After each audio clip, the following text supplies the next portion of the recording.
get through 12. There's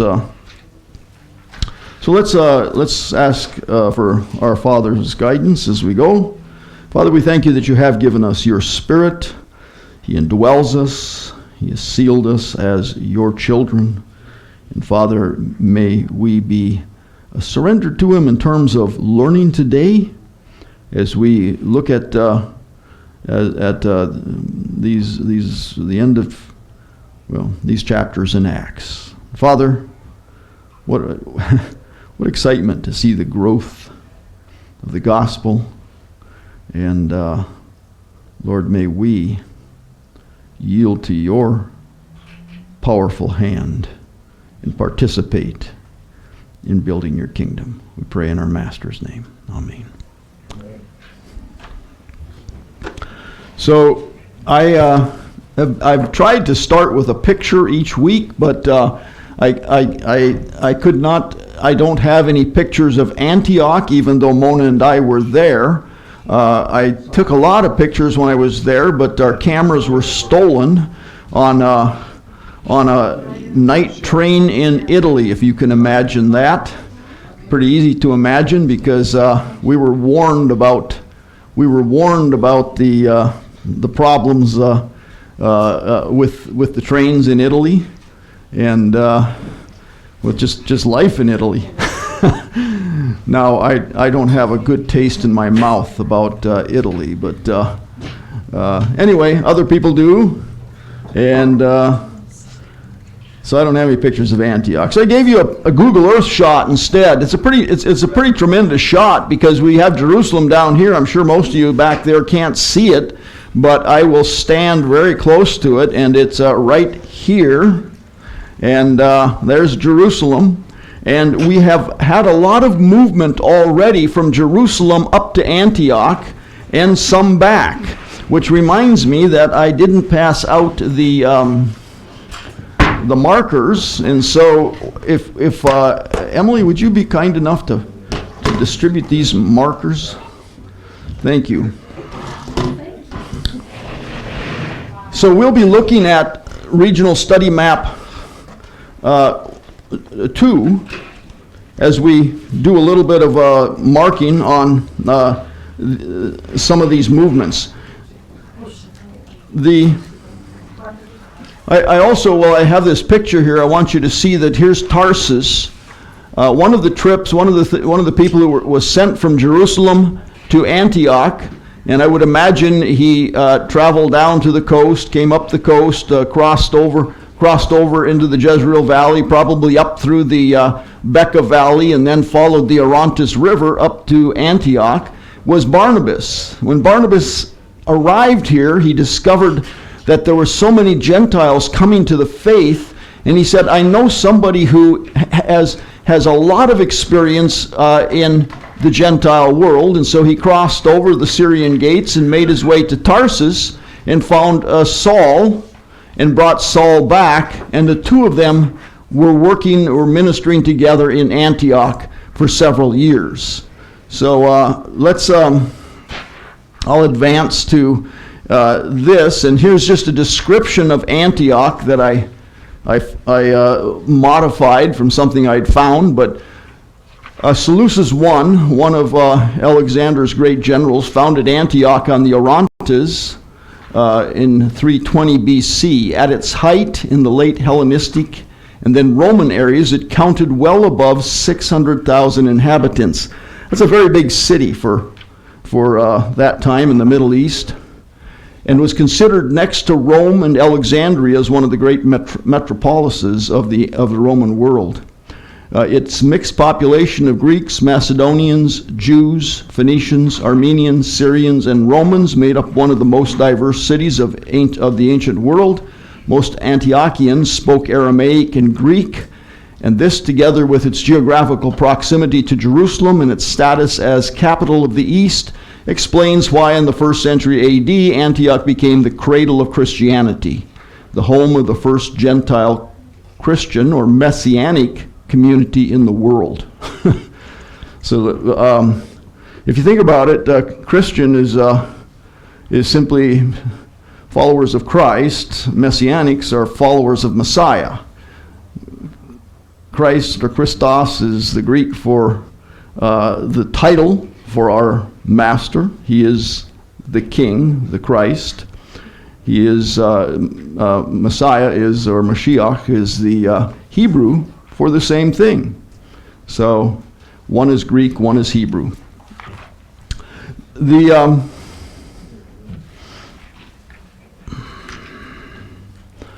Here I was showing you these slides last week, and I don't know that we actually took time to write down. I wanted to make a list here on the side. Journeys between Jerusalem and Antioch. Is anybody in need of a map 2? I have some map 2s here. It's that map. I need one. Oh, okay.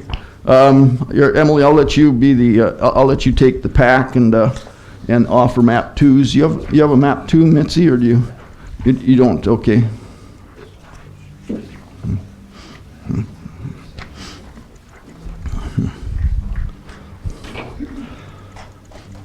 Oh, this is map 1. I'm sorry. Oh, I apologize. Could we yeah, so I don't have many map 1s. I don't know why I was thinking Antioch was on map 2. It certainly isn't. I have 2 of these. And so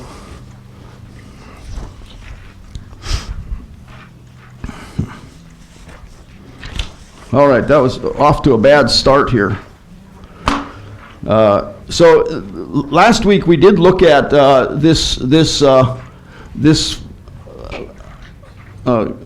clause in Acts 11:19. Persecuted Jewish believers made their way to Phoenicia and Cyprus and Antioch. To Phoenicia, Cyprus and Antioch. And so journeys between Jerusalem and Antioch, you could just write in Acts 11:19. If you want to make some note out here in the desert, you're welcome to do that. But I was just interested in you seeing how many journeys we have early on between the mother city of these messianic believers, of the believers in Messiah, Jerusalem, and Antioch, where a lot of Gentiles were being brought in, really without the knowledge or necessarily approval of the group here. And that's why they sent Barnabas up to see what's going on. So we go to the next map that we looked at last week, and we actually drew a green line from Jerusalem down towards Caesarea, made our way across through Megiddo, up past Hatzor and Dan, through the Becca Valley, up past Kadesh and Apamea and Karkar, and up to Antioch. So here we had the assembly at Jerusalem sent Barnabas off to Antioch, Acts 11:22. So he needs to go up and see what's going on. Acts 10, they had, no, I guess it was earlier in Acts 11. Yeah, it would have been Acts 11, about 18, I think. It would have, they would have made this confession that, so then God even has allowed Gentiles to come into the faith. And that was after Peter had his contact with Cornelius in Caesarea, and then went up to Jerusalem to report what had happened. And then here is where Barnabas crossed over to Tarsus and picked up Saul, brought him back to Antioch. We read that text too. And now we're on some prophets came from Antioch. Oh, are you ready? Are you ready? So some prophets came from Antioch. This is where we need to pick up. Who has the microphone? Okay. Now at this time some prophets came down from Jerusalem to Antioch, One of them, named Agabus.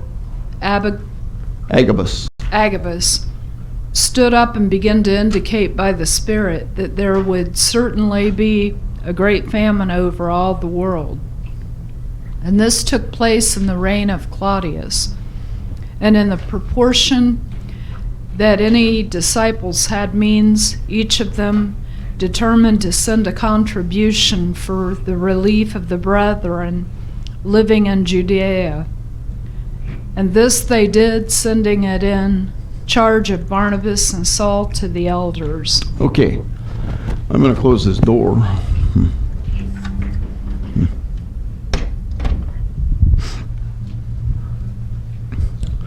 So we have these prophets coming down from Jerusalem. Isn't that kind of interesting? We always think, at least I think geographically, as north is up.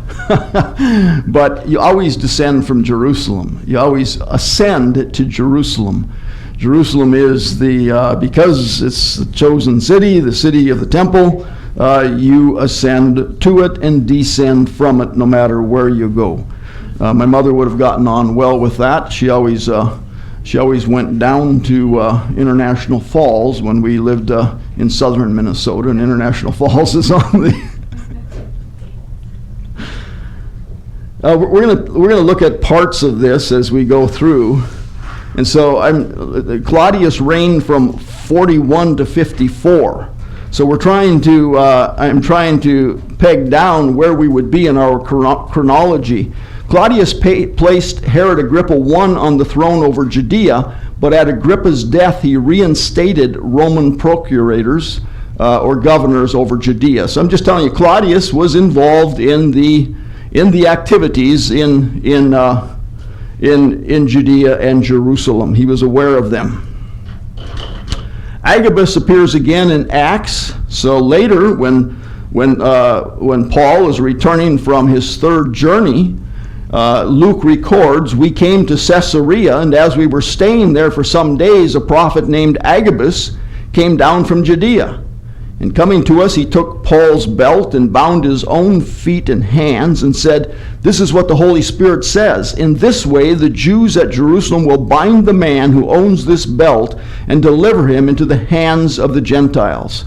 So Agabus is the one who is credited here with declaring that there would be a great famine over all the world. And then Luke says, "And indeed it took place during the reign of Claudius." So sometime in this 14-year period between the early 40s and mid-50s, they had several years of this famine. So here we are then. Some disciples came from Jerusalem to Antioch. So we're going to let them follow the same track, and we're just going to write down Acts 11:27. Acts 11:27. Now, you're seeing the same map, but I've added Acts 11:30, and I put an arrowhead on the other side of my arrow because Paul and Barnabas are returning now, are coming down with the collection that was made in Antioch. So it said the disciples. Who are the disciples? It's not the 12 disciples, it's the believers in Messiah. The believers in Messiah in Antioch decided, wow, if this famine has settled in, and the people in Jerusalem, we know they're somewhat impoverished from that communal living that they were doing for a while. We want to help them, and Paul himself will get involved in the book of Acts, and he speaks about it in several of his epistles. He gets involved in collecting monies for Jerusalem, for the Jerusalem assembly, from the Aegean world, from the diaspora. So we added 11:30 here as they're coming down. This is the trip corresponds to the trip in Galatians 1. Now I don't know if let me see if I got the right. Yeah, Galatians 1. No, it's 2, 1 through 5. Sorry about that. Can you cross out that 1 and put a 2 on there, Phil? Yeah. So then Paul is saying, then after an interval of 14 years, I went up again to Jerusalem with Barnabas, taking Titus along also. So what's he referring to? He had, Acts chapter 9, he encountered our master, the light on the road to Damascus. He went into Damascus. He became a believer. He then spent time in Arabia. We said that he didn't have to travel very far because the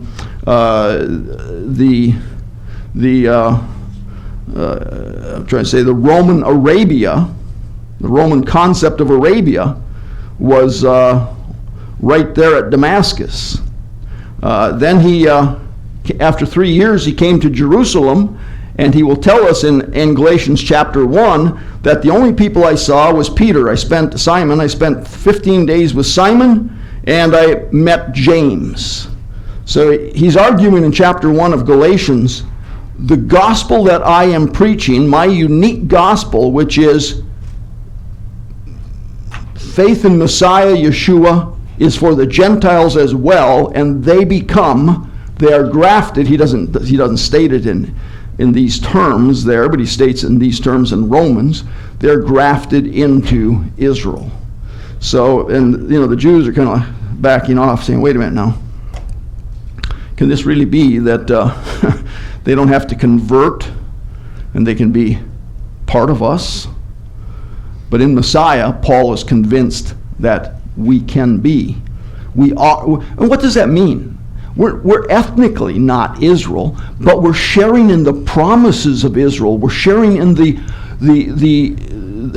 redemption that comes through Israel's Messiah. We're anticipating the king. We're actually participating in the kingdom that exists now and anticipating Messiah's kingdom when he sits literally on the throne. So I have to finish this up. I don't think I read this, did I? Then, after an interval of 14 years, I went up again to Jerusalem with Barnabas, taking Titus along also.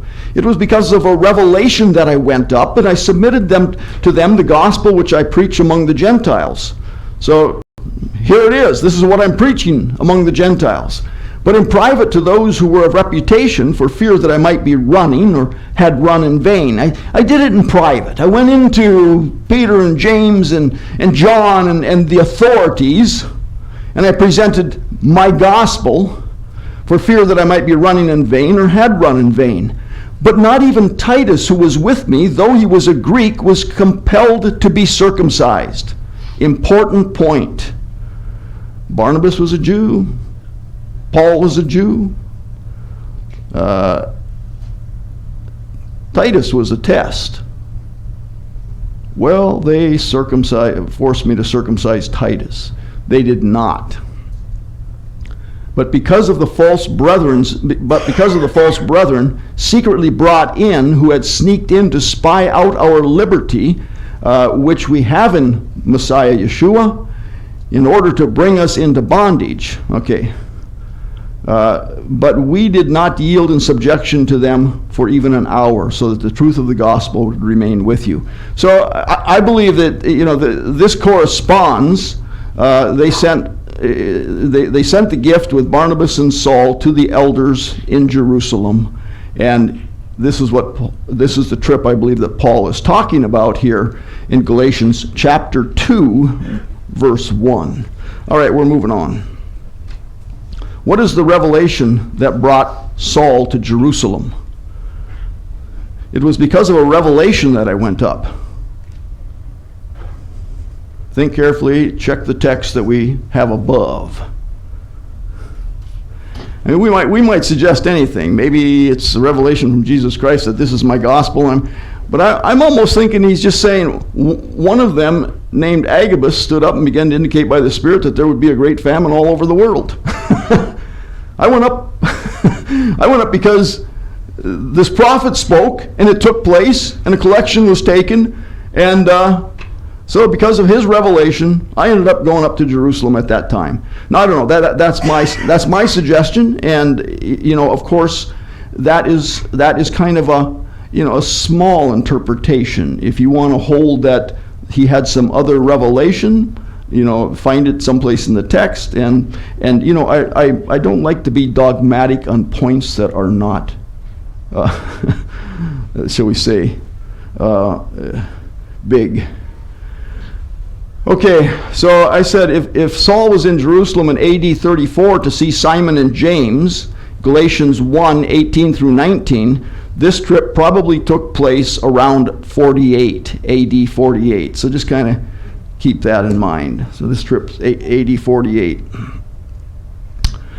Josephus records famine relief for Judea from another source. Now I'm simply saying I'm setting the event from the Acts against the greater world, and so Josephus writes about this. He says, Queen Helena of Adibene went down to the city of Jerusalem, her son conducting her on her journey a great way. Now her coming was a very great advantage to the people of Jerusalem, for whereas a famine did oppress them at that time, and many people died for want of what was necessary to procure food withal, Queen Helena sent some of her servants to Alexandria with money to buy a great quantity of corn, and others of them to Cyprus to bring a cargo of dried figs. And as soon as they were come back and had brought those provisions, which was done very quickly, she distributed food to those that were in want, and left a most excellent memorial behind her of this benefaction, which she bestowed on our whole nation. And when her son Azates was informed of this famine, he sent great sums of money to the principal men in Jerusalem. However, what favors this queen and king conferred upon our city Jerusalem shall be further related hereafter. So where are they from? They're from way up here, Adibene. And Queen Helena, there's actually tombs in Jerusalem today that are called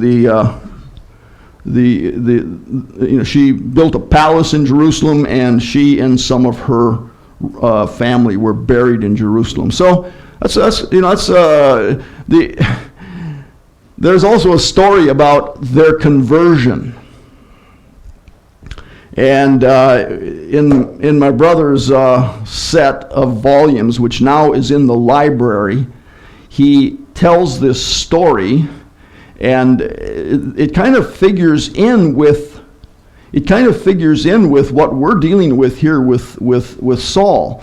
But Daniel will suggest that it actually was was a believer in Messiah that went and converted them, and yet this believer was requiring circumcision. So it's there are 6 volumes there. You wouldn't be able to go put your finger on it. But, okay. So then Queen Helena in Jerusalem sent to Alexandria, so that's in Egypt, to get the grain, and she sent to Cyprus. Sent to Cyprus to get the dried figs that were brought back to Jerusalem. Okay, we're moving on. Not quite. Eusebius, the church historian Eusebius, from the 4th century, also attests to the famine at the time of Claudius. He says, Caius had, that should be Gaius, I think. Gaius had held the power not quite 4 years when he was succeeded by the Emperor Claudius. Under him, the world was visited with a famine, which writers who are entire strangers to our religion have recorded in their histories, and thus the prediction of Agabus recorded in the Acts of the Apostles in 1128, according to which the whole world was to be visited by a famine, received its fulfillment. Interesting, isn't it? Here's this church historian from the 4th century, and he's saying, I've looked at the literature that surrounds, the Greco-Roman literature that's out there, and I find testimony in their literature to this famine that Agabus said was coming. So what he's trying to do is show the correlation between the greater world and where the believers are at that time. And it's, well, I like it, being a historical geographer. Meanwhile, back in Jerusalem. I wanted to say meanwhile back at the ranch, but I went with Jerusalem. And then I needed to put in small type, and necessarily 4 years earlier, meet Herod Agrippa I. So why did I say necessarily 4 years earlier? Let's see if we can figure that out. It's because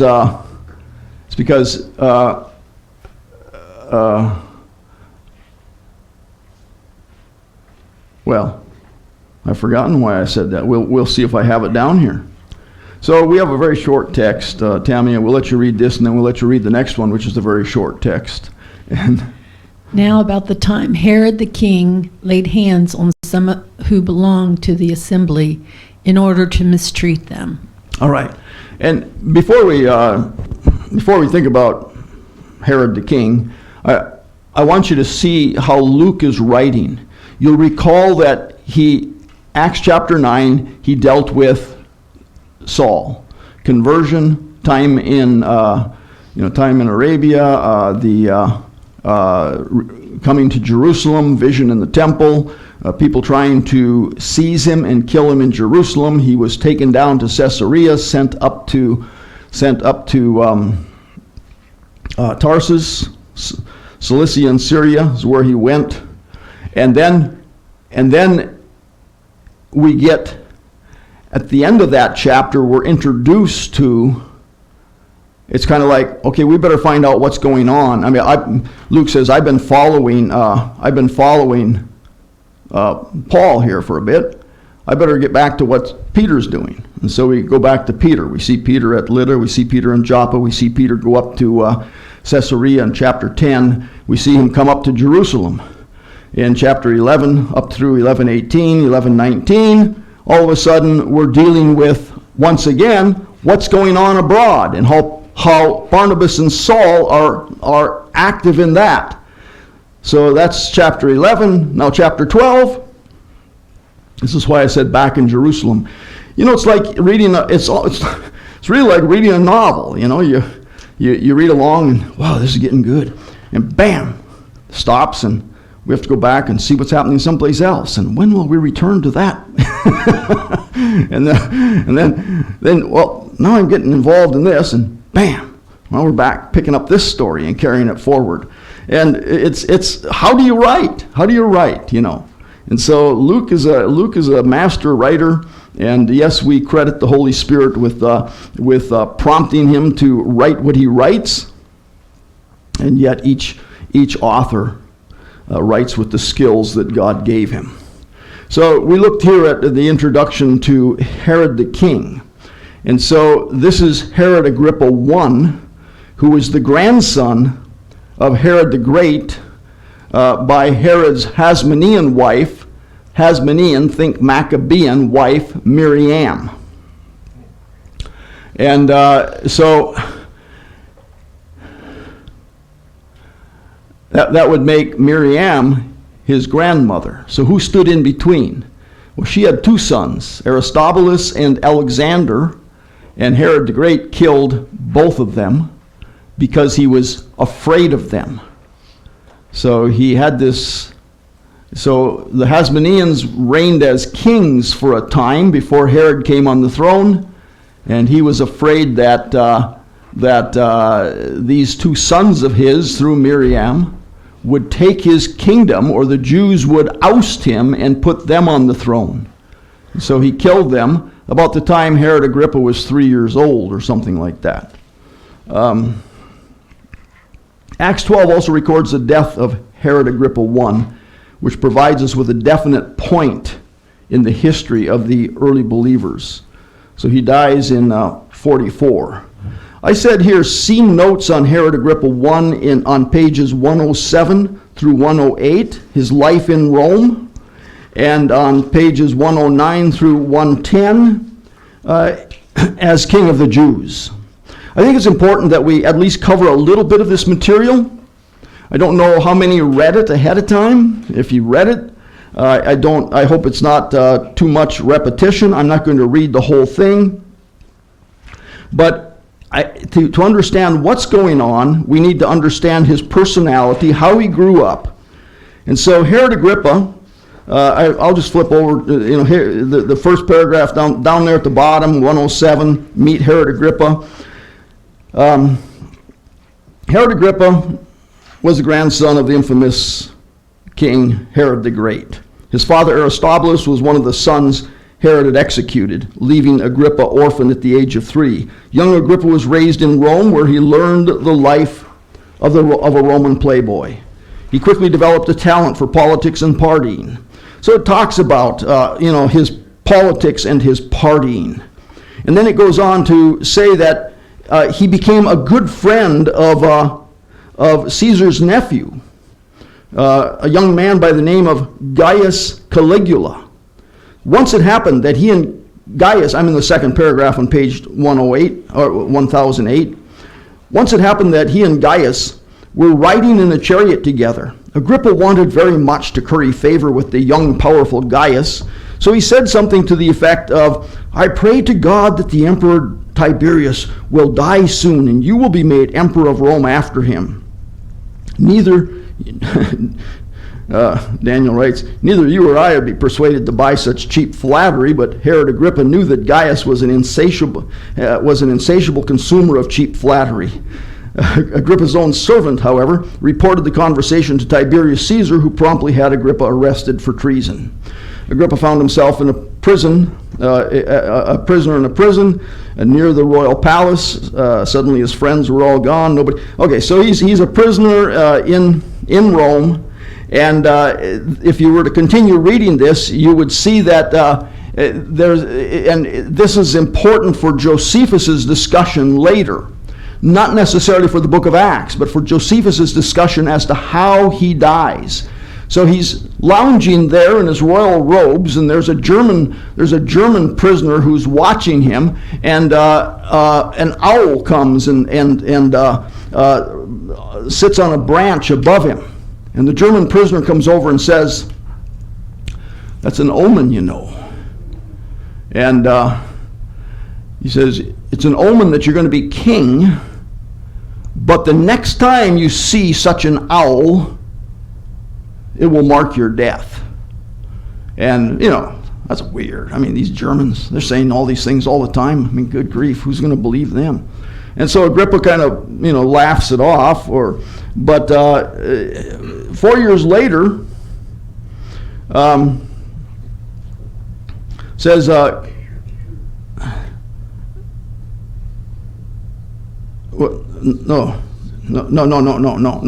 Soon, I mean, he is released. Tiberius dies, and Gaius comes on the throne, Gaius Caligula. And then Gaius is a riotous emperor, declares himself a god early on, and he will die after 4 years, and then that's where this 4 years later Caligula was assassinated. Agrippa helped work the political system to secure the throne for his successor Claudius. As a reward for his efforts, Claudius abolished the procuratorship of Judea and added it to Agrippa's territory. Thus Agrippa was made king over all Israel. He was the first Jewish king since Herod the Great. All right, so there's that first. Then the pages 109 to 110 talks about Herod Agrippa as king. And I'll leave you to read most of it. It's like this. Herod Agrippa was a people pleaser. He wanted to be well liked. And so when he was in Jerusalem, he was very pious. He was a Jew to the heart. And as soon as he could get out of Jerusalem and back in Caesarea, he was a pagan Roman. And so the Jews, though, did like him because he's part Hasmonean. So I'll show you the lineage in just a little bit. He's part Hasmonean, and so the Jews accept him as king. at least he may be called Herod Agrippa. He's bearing that throne name of Herod, but still he's got some Jewish blood in him. And so he does participate in the Jewish feasts, something that we wouldn't have seen Herod the Great doing. So Daniel has put in a piece of text from Josephus here. Oh no, this is Mishnah. Mishnah records an interesting event that happened happened on Sukkot in the temple. I'm not going to read it all. But Agrippa has went to the platform to read the Torah, and he's given the Torah, and instead of sitting and reading as was his prerogative, he stood and read. He came to the place where it says, "The king must be from among your own brothers. Do not place a foreigner over you who is not a brother Israelite." Tears began to run down his eyes. When the people saw him weeping, they said, "Do not be afraid, Agrippa. You are our brother. You are our brother. You are our brother." And so all of the Jewish people in the temple are assuring him that it's okay. You may be mostly, or you may be half, he's probably more than half, well, okay, Idumean, but you really are our brother. And so Daniel writes a really worthwhile statement right at the end here for us understanding what's happening here in chapter 12. He says, I'm on the left-hand column, down near the bottom, and middle of that paragraph. Well, let's just start with the second paragraph from the bottom. Though the hearts of the masses were stolen away by Agrippa's feigned humility and alligator tears, there was one sect of Jews in the temple that were not joining in the acclamations and declarations and declaring their allegiance to Agrippa. The sect of the Way would have been aghast at the notion that the Edomite, Herod's son, being declared king of Israel. To them, there was only one true king of Israel, and he was a full-blooded Jew descended from the house of David. The disciples did not cheer and say, "You are our brother, you are our brother." The followers of the true king of Israel could not endorse this pretender to the throne of David. As a result of their refusal to cast their allegiances to the crown, to his crown, we read in the book of Acts, it was about this time that King Herod Agrippa arrested some of those who belonged to the assembly, intending to kill them. So that's the text that Tammy read a long time ago. But to me, it's very important because why is it important? You asked me to say, why is it important? It's important because we see that the biblical text has a context in the greater world around it. And, if you're just reading Acts, it's kind of like, oh, so once again, the king is, persecuting somebody. But this could well be the very reason, is that this well-known sect in the temple, the followers of Messiah Yeshua, the followers of the Way, were not willing to endorse the king. And probably they were there at the festival. They were attending festivals. They're there at the festival. The temple is crowded, but there's a whole mass. How many? Maybe we still have 3,000. Who knows? But there's a whole section over here that's quiet when everybody else is shouting, "You are our brother! You are our brother!" They're quiet. And Agrippa says, find out who those people are.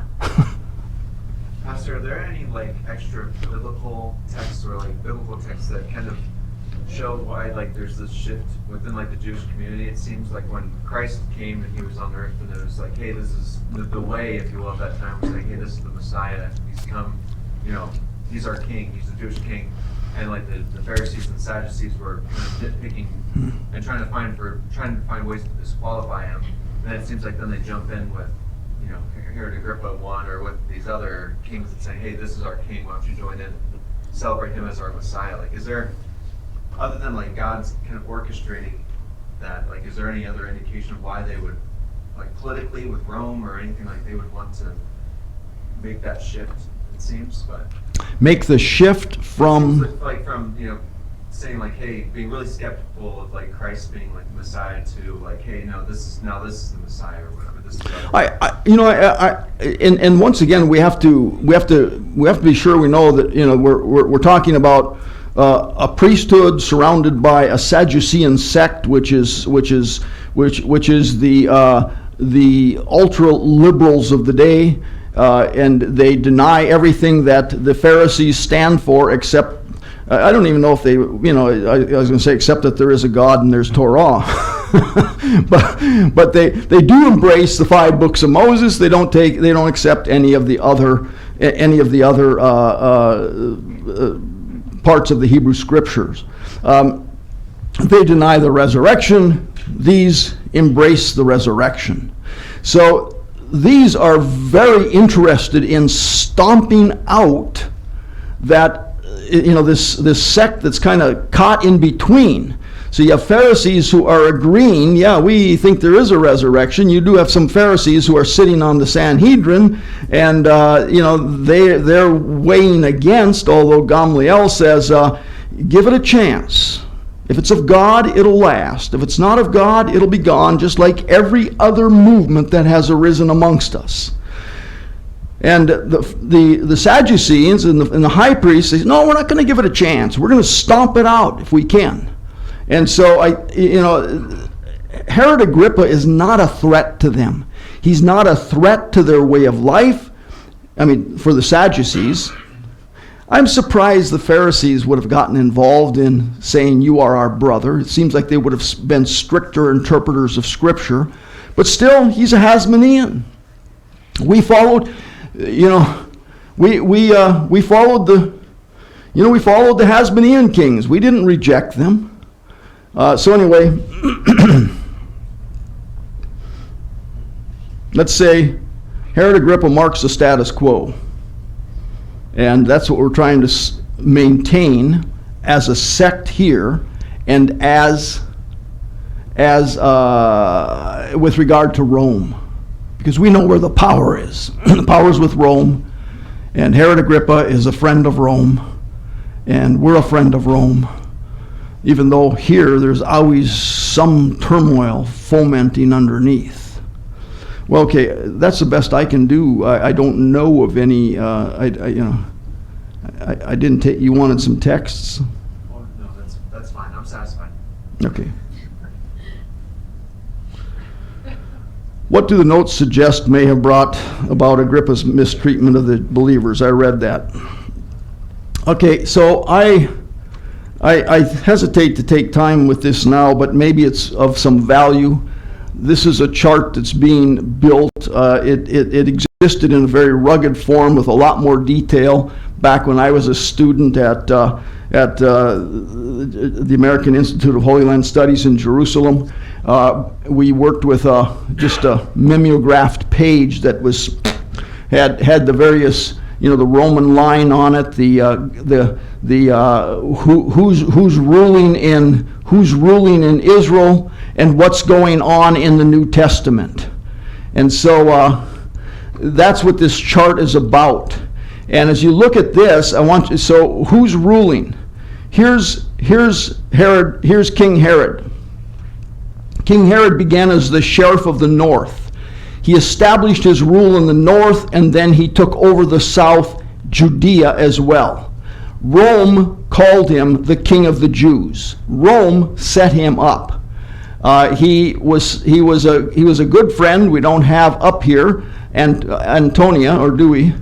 No, but he was a good friend of Anthony, and Anthony represented him in the Roman Senate and said, make this guy king, and he will keep stability over there on the frontier where there's constant troubles and rebellions taking place. And so they made him king, and he went and established himself as king. Notice, though, we have Caesar Augustus up here, big long reign of Caesar Augustus, And so at one point, Octavian, that was his name before he took the title, Augustus Caesar, Octavian defeated Antony in battle, and Herod the Great had to go appeal to Augustus, and he said, "You know how loyally I served Antony, I will serve you with the same loyalty." And it says Augustus was moved. He says, "Man, what chutzpah!" I mean, what nerve to come and I'll trust this guy. And so Augustus supported him as well. When Herod died, he divided his, I should probably move into a little more detail. When Herod died, he divided his kingdom in his will. He gave Herod Philip a tetrarchy in the north, and he gave Herod Antipas a tetrarchy in the north, and he gave his son, both of these all three are sons. He gave Archelaus the ethnarch of Jerusalem, or Judea. But this guy ruled so harshly that the Jews appealed to Rome to replace him. And he was replaced, and a procuratorship was set up. So now here's the line. This is still Herod Philip, and this is still Herod Antipas, and Archelaus's rule came to an end, and it comes under direct Roman rule. But now we're down to the time of Herod Agrippa. And Caligula, that friend of his, when he came on the throne in Rome, he gave Herod Agrippa Philip's territory.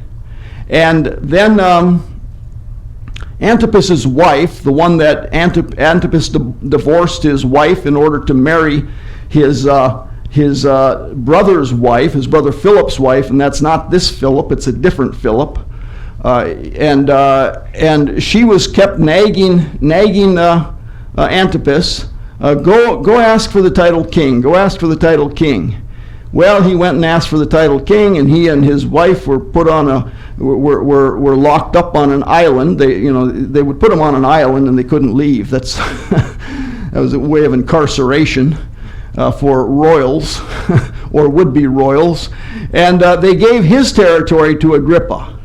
And then Claudius came on the throne, and he actually gave Agrippa Judea as well. And so once again, we have a king of the Jews. That's what we're dealing with. I'm not going to look in any more detail, I think, at this because it's too difficult for you to see the small type. I just wanted you to see so we had Octavian or Augustus Caesar, Tiberius, all the way through. Gaius, a very short rule, then Claudius. And so Claudius, we're right down at this time right now. And so Peter jailed is what it says down there. Let's forget it. I'm sorry about, it just seems like background information is important. So I have mentioned the Hasmoneans a number of times, these Hasmonean kings, and I said also known as Maccabeans, but this is the family name. So this guy would have been Mattathias Hasmon. And so he's the one that led the rebellion, which becomes known as the Maccabean Rebellion. It's named after this guy's nickname. So his son Judas Maccabeus, Judas the Hammer, because he was a very powerful man, evidently, in terms of maybe willpower, but he was called the Hammer. So the Hammer, after his father Mattathias died, the Hammer took over, and he had a 6-year run in the conflict against the Greeks. His brother Jonathan follows him, and he is named high priest. This was not a high priestly family. It was a priestly family, but not a high priestly family. He's named high priest, and he's named Strategos by a Greek, Alexander Bolus. Strategos is just kind of like sheriff. His brother, when he dies, and he's trapped and died, his brother Simon comes on the throne. So these are three brothers. There were 5 brothers altogether. This is the third brother. He comes on. He's named high priest and ethnarch, so ruler of his people, by Demetrius II. So the Greeks are actually vying for relationship with these people by giving titles. And his son will follow him. John Hyrcanus I has a long rule of about 30 years, and he bears the title high priest and ethnarch. And then he will be followed by his oldest son, Aristobulus I, who assumes the title king. So from this point on, 104 to 103, a very short reign, they assume that they are king. And so his other son, Alexander Jannaeus, rules, and then his queen, Alexandra, rules, and then her 2 sons fight for the throne, and they're the ones who invite Rome into the politics at that time. So now we need to shift. And so we had, I better step back for just a minute so you can see that that down here, these 2 warring brothers, the daughter of Hyrcanus II married the son of Aristobulus II. And so Alexandra married Alexander. So here we have Alexandra and Alexander. So the 2 lines that were battling, they were brothers, now produce Miriam the First, who is Herod the Great's wife. So Herod the Great had married Doris, then he married Mariam the First, then he married Mariam the Second, then he married Malteca, then he married Cleopatra. And so we have all of these Herods. His sons, Aristobulus and Alexander, he strangled them in -7 BC. So even, and then, but not before Aristobulus had a son, Herod Agrippa I, who grew up in Rome. He died in 44. But not before he had a son, Herod Agrippa II, and these people play a part in the book of Acts as well. So we'll be back to meet these people. Here's Philip the Tetrarch, who was ruling in the northeast, and here's Herod Antipas, who was ruling in the Galilee, and he had been married to the daughter of Aretas IV. He divorced her in order to marry Herodias, and that's this Herodias. Okay. There's Herod Agrippa I. All right, so let's, meanwhile, back in Jerusalem, and necessarily 4 years earlier, I want you to remember something about James, the son of Zebedee. So let's hear the second verse. And he had James, the brother of John, put to death with a sword. All right, so Herod Agrippa I had James, the brother of John, put to death with a sword. We read over that so quickly. But what do we know from the Gospels about James, the brother of John? What do we know? Was he kind of a disciple that we don't hear much about? No, we hear about him a lot. We hear about his call. We hear about he's one of the inner circle. So you had Jesus, and you had Peter, James, and John. So James, the brother of John. It's usually John, the brother of James. You had Peter and James and John, the brother of James, the sons of Zebedee. They were the inner circle. And then you had beyond that the 9. So they're the ones who get to go up on the Mount of Transfiguration. They're the ones who are invited in to the raising of Talitha. We see them quite frequently being brought in. We know things like James and John had tempers. They were called the sons of thunder. They would like to have called down lightning on on the Samaritans. We know of them coming to the master on his last journey to Jerusalem. And they say, Master, we have a request. And he says, what is it? And he says, and they say, we would like that you allow one of us to sit on your right hand and one on your left when you enter into your kingdom. Their thought is he's going up to Jerusalem to establish his kingdom, and within the week, or within 2 weeks, whatever, the kingdom will be established, and one of them will be sitting on his right hand and one on his left. We better get in and request it before Peter gets in there. And so the master says, are you able to drink the cup that I'm going to drink? Oh, yes, we can drink the cup that you're going to drink. They had no idea what cup he was going to have. They had no idea what cup he was going to drink. And then he says, well, it's not for me to determine who's on my right and on my left in my kingdom, but you will drink the cup that I'm going to drink. And so here's James drinking the cup of the master. Think about that. And think about all the believers since that have drank from the cup of the master in the same way. I mean, think about our imprisoned brothers and sisters around the world, those who have died horrid deaths, whether a slit throat, head chopped off, burned in the fire.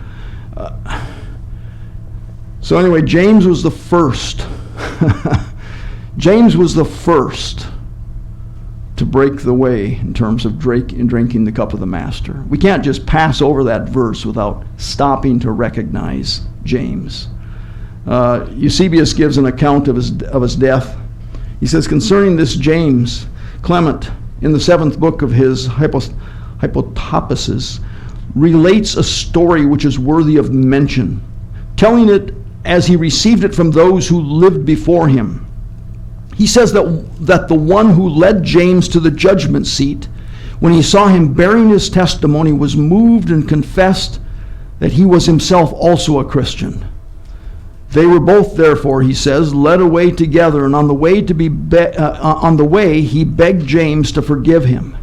And he, after considering a little, said, peace be with you, and kissed him. And thus they were both beheaded at the same time. So it's a little hard to understand, but it would seem what's going on is that this believer or believer who had backslidden or for some reason decided that he was going to turn James in, and he turns James in. So maybe Agrippa has put out a request. Would like to know who the leaders of the way are, and this guy, maybe there's a reward for it. And this guy turns James in, and then when he sees James standing there and saying, I witnessed the death of my master, and I witnessed his resurrection, and I saw his miracles. There's no way I can deny him. The guy suddenly said, wow, I too am a Christian. I confess that too. But then he has to make himself right with, has to repair the damage done with James. But they both are executed together. I'm showing you this simply because James is honored by the Armenian quarter. This is a Christian quarter. So in Jerusalem you have what we call 4 quarters. You have the Jewish quarter, the Muslim quarter, the Christian quarter, the Armenian quarter. Each one is gathered around its what considers to be sacred place. So the Jewish quarter built along the western wall. The Muslim quarter, dominating the Haram esh-Sharif, or the Temple Mount, is around the Temple Mount. The Christian quarter is around the Church of the Crucifixion and Resurrection. The Armenian quarter is around the Cathedral of St. James. All right. Meanwhile, back in Jerusalem, And necessarily 4 years earlier, Peter is imprisoned again. So let's have this text. Now about that time, Herod the king had laid hands on some who belonged to the church in order to mistreat them.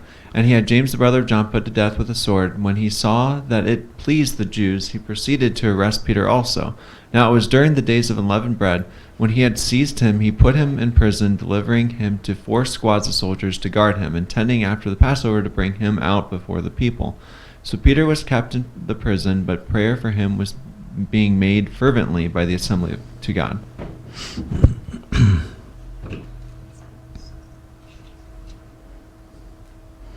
So Peter was imprisoned between Nisan 15 and 21 of AD 44. That's pretty precise, isn't it?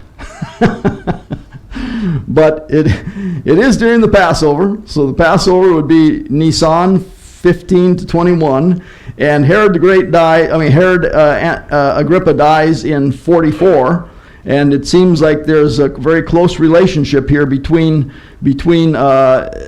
Herod's abuse of the way and his death.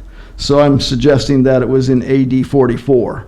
So I said necessarily 4 years earlier.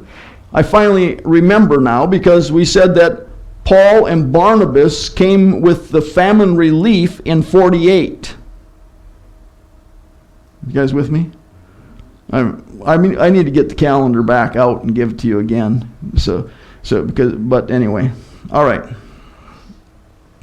Another jailbreak. Why did he put so many soldiers to guard him?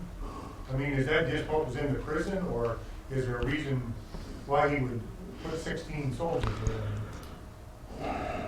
Yeah, I had not thought of that. That's a very good question. I would say it's because he's a well-known leader of the way, and who knows what attempts might be made to spring him.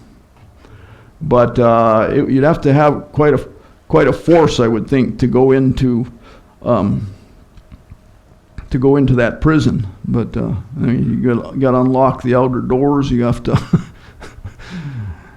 No, you're right. That's kind of sobering too, because then 16 soldiers are going to be killed for something they had nothing to do with. Could part of it have been too for show? Might have been for show, yeah. Certainly, I am not playing around with the way. I am going to begin to remove the leaders, and I expect that the followers will disappear too. Okay, another jailbreak. On the very night when Herod was about to bring him forward, Peter was sleeping between 2 soldiers, bound with 2 chains, and the guards in front of the door were watching over the prison. And behold, an angel of the Lord suddenly appeared, and a light shone in the cell. And he struck Peter's side and woke him up, saying, "Get up quickly." And his chains fell off of his hands. And the angel said to him, "Gird yourself and put on your sandals." And so he did. And he said to him, "Wrap your cloak around you and follow me." And he went out and continued to follow, and he did not know that what was being done by the angel was real. He thought he was seeing a vision. When they had passed the first and second guard, they came to the iron gate that leads into the city, which opened for them by itself. And they went out and went along one street, and immediately the angel departed from him. Okay. I'm going to step back. So, let's see. When he had seized him, he put him in prison, delivering him to 4 squads of soldiers to guard him. Here we're told he was sleeping between 2 soldiers, bound with 2 chains, and guards in front of the door. I wonder if it was a matter, too, of you rotated. So, you're going to keep this guy under constant guard throughout all of the Passover. You're not going to... that after Passover's over, probably the execution will take place, and so we need to have constantly another troop or another squad that is stepping in and taking their turn at it. Maybe about every 4 hours, it would change. Every 4 hours, yeah, okay, yeah. So I said another jailbreak, so I'm giving you the text on the first one. This is in Acts 5. The high priest and his associates laid hands on the apostles and put them in public jail. But during the night, an angel of the Lord opened the gates of the prison, and taking them out, he said, "Go stand and speak to the people in the temple the whole message of this life." That's the life of our Master Yeshua and the life we have in him. Upon hearing this, they entered into the temple about daybreak and began to teach. So that was the first jailbreak. Both have this miraculous element of an angel of the Lord, gates of prison being sprung open, the two chains, chains fell off his hands. It came to the doors, and the iron gate that leads into the city, which opened for them by itself. So yeah, really exciting times. A night trip through Jerusalem. So let's. Now Peter's been left by himself. The doors opened, out on the street. The angel's gone. Peter, take care of yourself now. So. When Peter came to himself, he said, "Now I know for sure that the Lord has sent forth his angel and rescued me from the hand of Herod and from all that the Jewish people were expecting." And when he realized this, he went to the house of Mary, the mother of John, who was also called Mark, where many were gathered together and were praying. When he knocked at the door of the gate, a servant girl named Rhoda came to answer. When she recognized Peter's voice, because of her joy, she did not open the gate, but ran in and announced that Peter was standing in front of the gate. That's always kind of a, why wouldn't you open the door? Note that many were gathered together and were praying. And then verse 5 said, prayer for him was being made fervently by the assembly to God. So hang on to that. Both the first text that dealt with Peter, his prayer, and this text when he arrives at the house, they're involved in prayer. I'm going to, I try to fire your imagination with the respect to it's a real city. You're looking at the old city of Jerusalem. I put a circle around what would represent the Cathedral of St. James. It has nothing to do now with the story because we're into Peter. But Peter was being held, I would think he was being held over here in the Fortress Antonia. So this is the Fortress Antonia on the north side of the Temple Mount.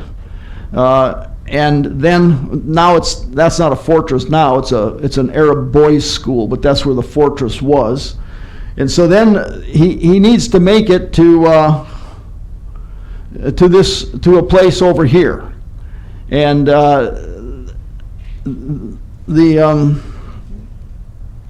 so as I was okay, I didn't bring him there on that map because this map is more from the time. So as we're looking at it, you will recognize the Temple Mount and Herod's palace on this side, and the Fortress Antonia here. And did they come out these gates? And Peter is dropped on this street? Possibility. And so Fortress Antonia, and I'm saying he has to make it over into this area. There's a wall this was the first wall. So that as the Hasmoneans put this wall up, and then Herod the Great added this wall, and Herod Agrippa II added this wall.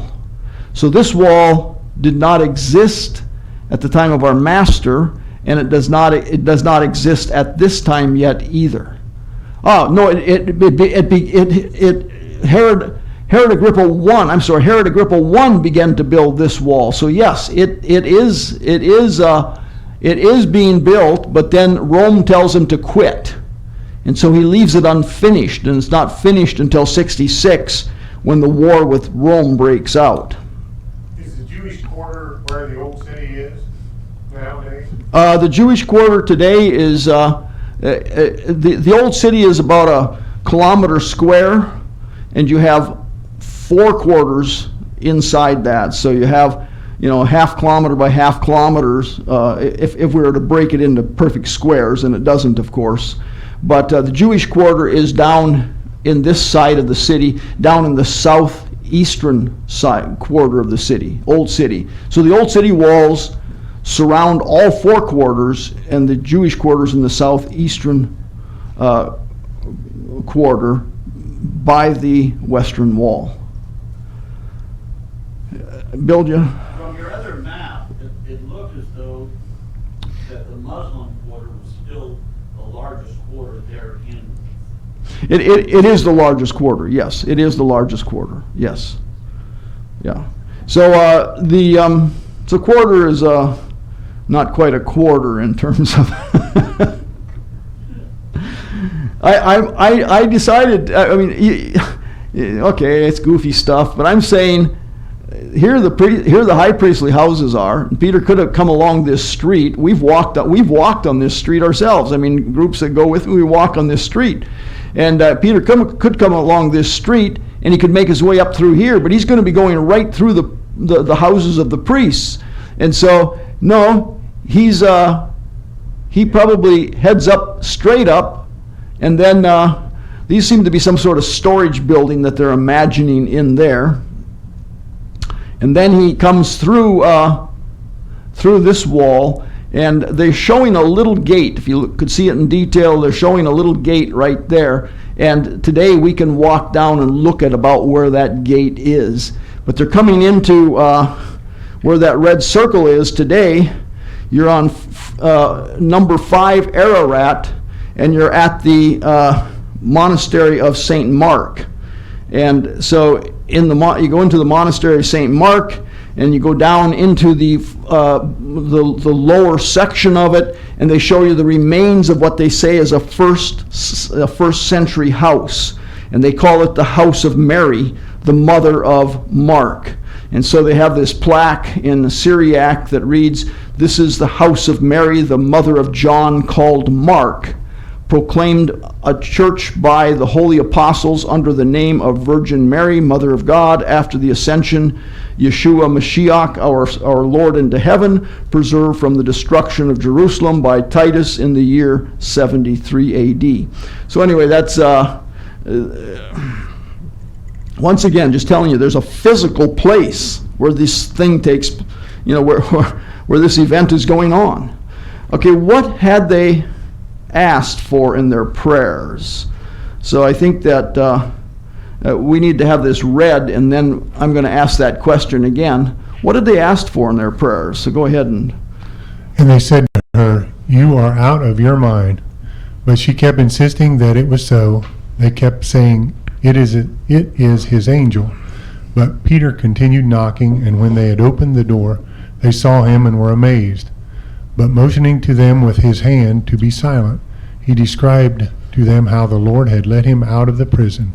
And he said, "Report these things to James and the brethren." Then he left and went to another place. all right. So the question I'm interested in, I mean, we generally assume that they're praying for his release. They're surprised at his release. Do you suppose they were really praying for his release? What do you think they might have been praying for? He said it was the Passover this time. When you put him in prison, Yeah. Yeah. do that to the Passover. Yeah. They're praying for their own safety, They're praying for their own safety, okay. because the thing is, our leader is in, and they're going to be coming after us. Yeah. Because, James is now gone, and Peter looks to be maybe the second one to be done away with, so I'm just assuming. Yeah, no, and that's all we can do. The question is based on, I mean, the answers are all going to be based on assumptions. I'm wondering if they aren't praying for Peter to stand firm, like James stood firm. You know, that's probably part of it too, you know. Father, we believe that Peter's on his way to the execution, and we ask that your Spirit would strengthen him, that he would stand and give testimony as James gave. May you be glorified by the testimony that he provides. May your kingdom advance through what he says. I'm kind of reminded, that thought struck me because we are told to pray for the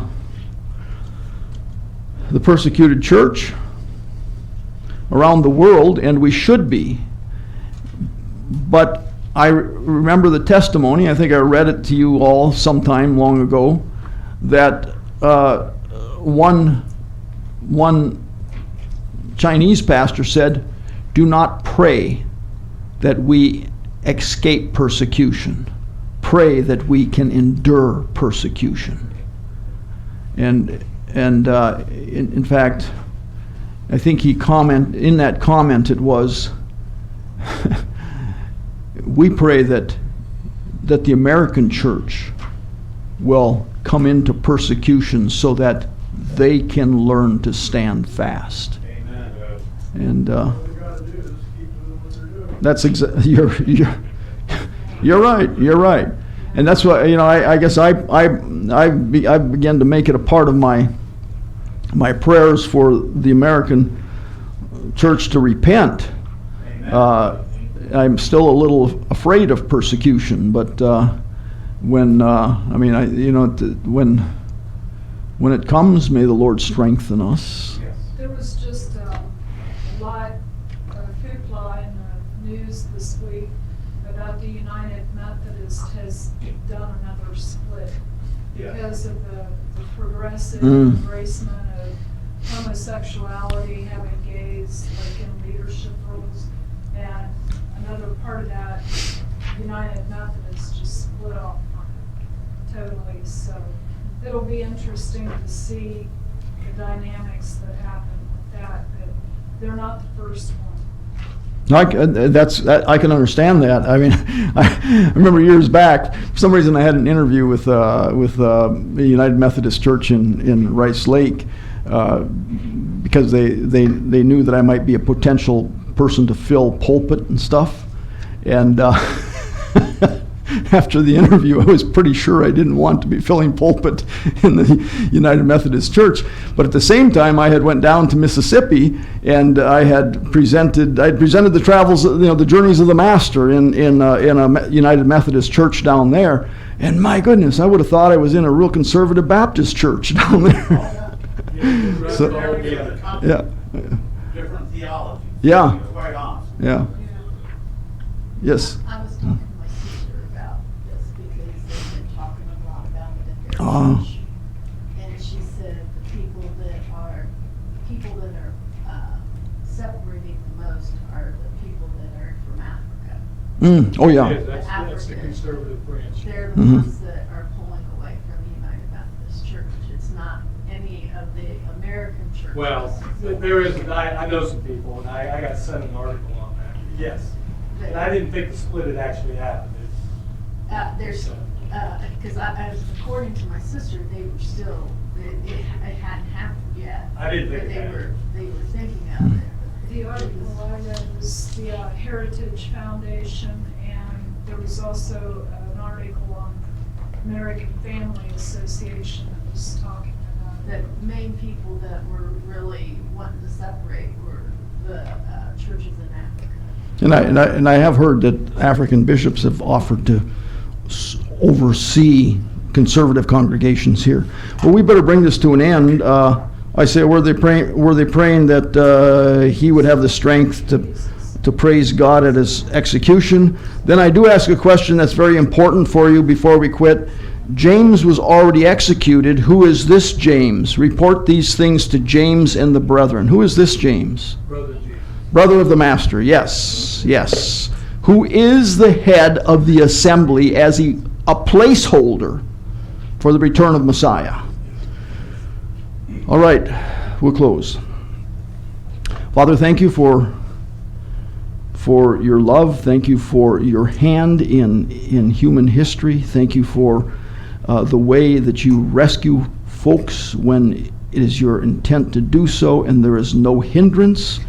Thank you for the strength that you give others to stand and endure. Lord, we want to have our eyes on you because you are our trust and stay. And we thank you that we have relationship with you through our Master, Yeshua the Messiah, in whose name and authority